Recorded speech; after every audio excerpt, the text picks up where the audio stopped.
desde una perspectiva meramente sociológica, política, eh, diríamos, de coyuntura, de actores enfrentados en situaciones de conflicto entre el poder ejecutivo, el poder legislativo, la participación de los medios de comunicación, de los jóvenes en las calles y todo lo que podríamos ir enumerando adicionalmente, pero esa explicación o el entendimiento con esos elementos es insuficiente justamente por lo que nos dice San Agustín.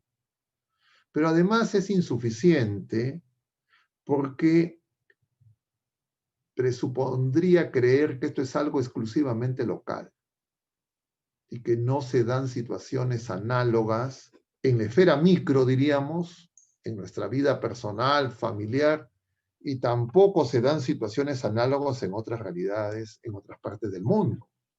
Y entonces, eso creo que empobrecería nuestra comprensión. Porque si nosotros nos limitamos a ver como el problema de Merino, Vizcarra, ¿cómo se llama? El actual Sagasti, y la señora que no logró ser elegida, entonces nos quedaríamos en una visión incompleta.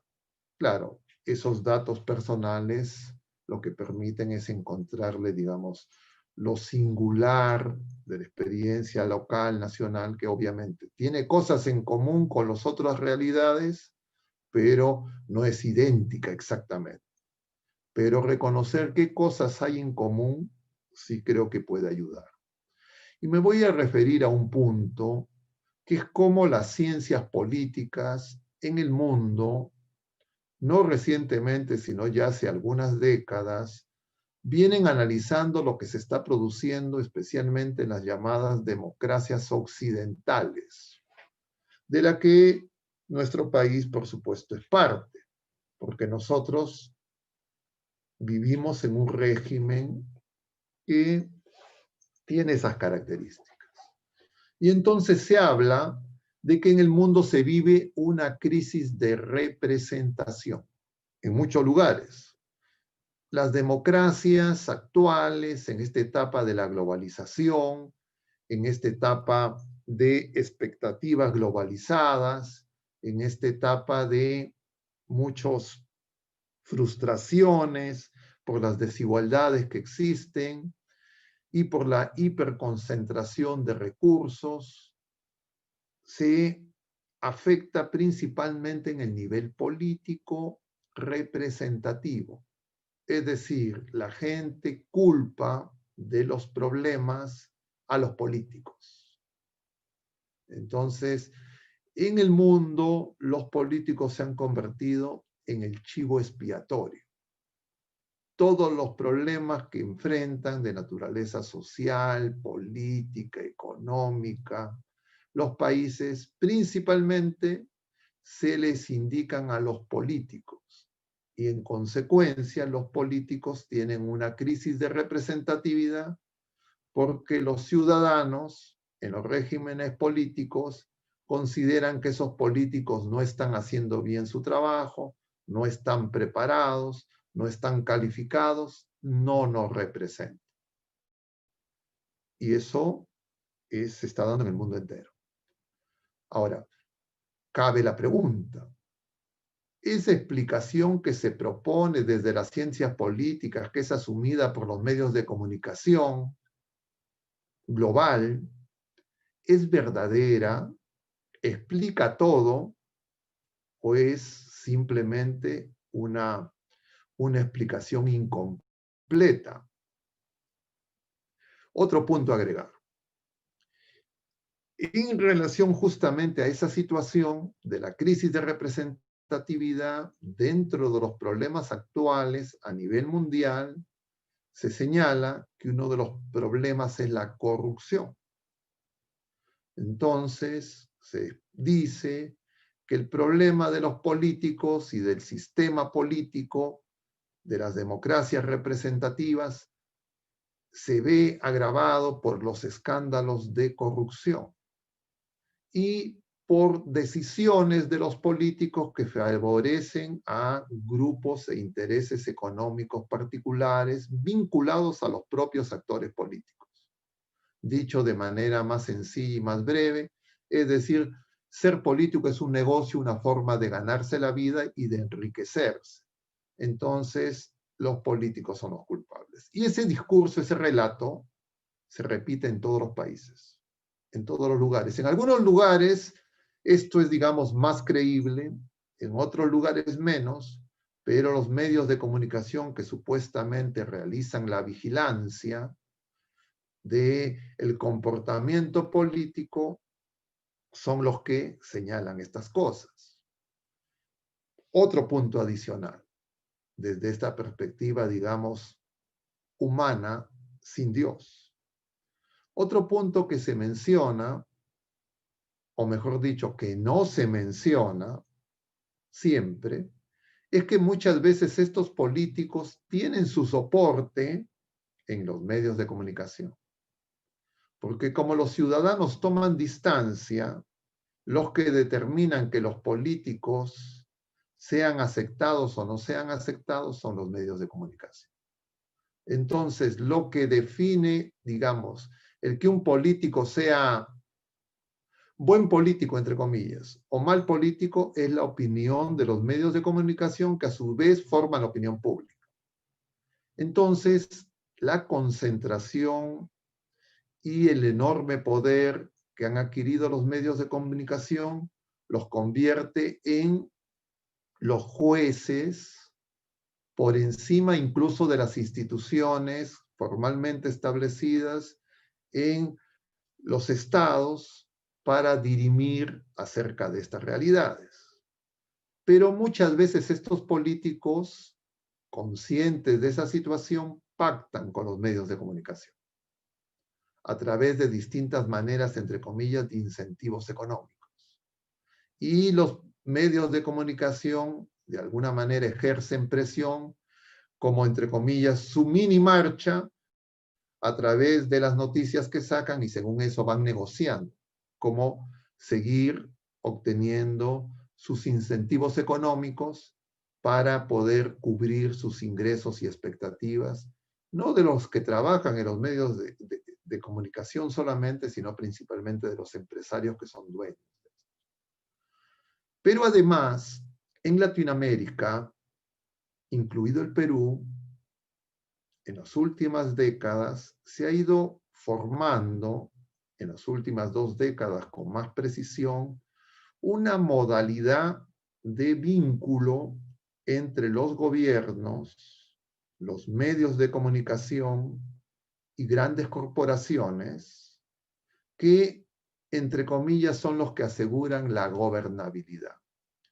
Pero estas empresas, tanto las corporaciones, por ejemplo, las empresas brasileñas, por todos conocidos, y los medios de comunicación, y no me refiero solo al Perú, establecen con los gobiernos acuerdos que de alguna manera, como algún personaje público en nuestro país llegó a decir, ponen y sacan gobernantes, porque tienen el poder para que eso se realice.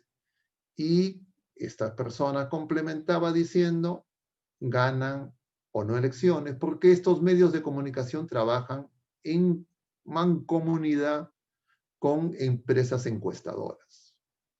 Y entonces vemos que esta crisis de representación en realidad no explica, porque no enuncia estos otros procesos, diríamos, poco transparentes, no sujetos a la fiscalización pública, que se realizan principalmente a través de los medios de comunicación y que cuando los espacios institucionales de fiscalización en los gobiernos, en los estados, así lo quieren realizar, estos son bloqueados.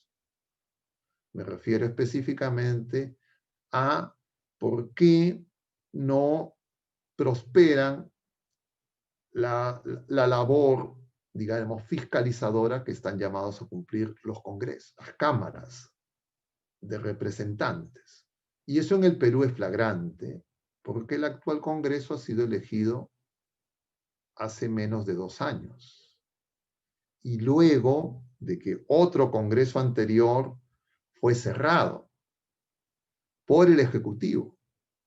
Y ese nuevo Congreso es el que con 105 votos ha aprobado esa primera vacancia y ha elegido también a los 2 sucesivos congresistas que han asumido la presidencia de la República, uno por pocas horas, pocos días, y el otro que acaba de juramentar hace pocas horas. Entonces, esa situación no ha cambiado en nada. Digamos, ese arreglo institucional informal, porque no es el que establece las leyes, no ha sido cambiado ni alterado en nada. Lo único que han cambiado es las personas. Porque la gente limita su juicio a si este me representa o este no me representa. Dicho de otra manera, este me gusta o este no me gusta. Y ese gusto o esa representación se forma por lo que los medios de comunicación informan o desinforman.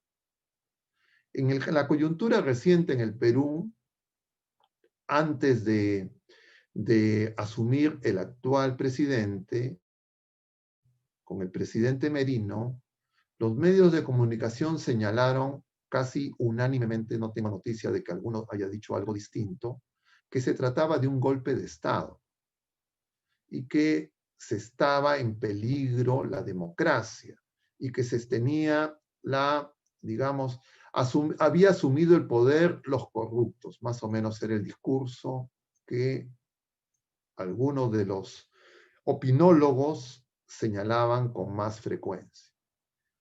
Y incluso algunos no tan opinólogos, personalidades de distinto tipo, en nuestro país también se hicieron eco de esas mismas opiniones y exigían que el Tribunal Constitucional responda a la demanda de competencia que había presentado el presidente Vizcarra ante la situación de la vacancia. Pero resulta que hoy día se ha pronunciado el Tribunal Constitucional y dice que esto es legal. O sea que no hay golpe. O sea que Merino no produjo un golpe.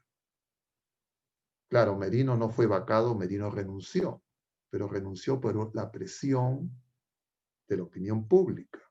Y la opinión pública es formada por los medios de comunicación.